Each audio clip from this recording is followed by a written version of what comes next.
Of course, as we're talking about food security, we also have to talk about the healthiness of the food. Here to talk about that is Abel Agkwatsi. You're a researcher here in Uganda and our host. I want to thank you for having us in the country. You're welcome. Very good. Yeah. Talk to us about the research you've been doing on maize, and there's a mold that you've been researching there. Yeah, maize is an important staple crop in Uganda. It's the #1 cereal crop in Uganda.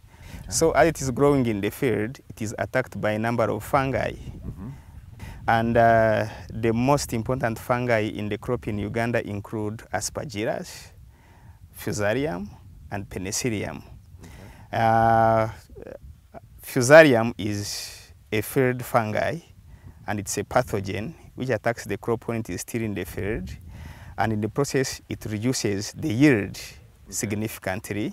But most important is that as the fungus is attacking the crop, then in the process of metabolizing, as it is doing its normal metabolic activities, it produces some secondary metabolites, which are called fumonisins. And these fumonisins are toxic. Right. Yeah, those toxins, they're really hurting the population here, though. Right? According to the research that has been conducted, the fumonisin is classified as a group B toxin, possibly carcinogenic. Okay. But basically, this toxin has been associated with esophageal cancer. Esophageal cancer? Yeah, in South Africa and in Italy. And it has also been associated with neurotube defects among Americans, those ones living on the eastern coast, those who are eating high amounts of tortilla.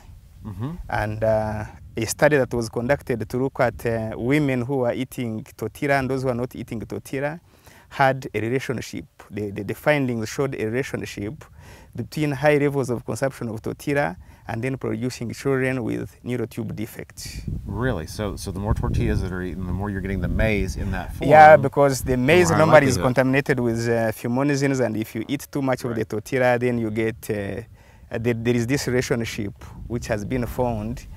What are you looking at in terms of mitigation? In terms of mitigation, we found that when people are intercropping with different crops, growing maize may be intercropped with sorghum and beans, then the inoculum of the mold increases. And as a result, because the different crops are supporting different Fusarium species, and as a result, you get high levels of contamination. So we are discouraging intercropping, and we are encouraging crop rotation. Another thing is you realize that in Uganda, when during the harvesting season, there is too much rain. The harvesting season for maize, you get too much rain, and then the farmers tend to leave the crop in the field for more than 3 weeks after physiological maturity.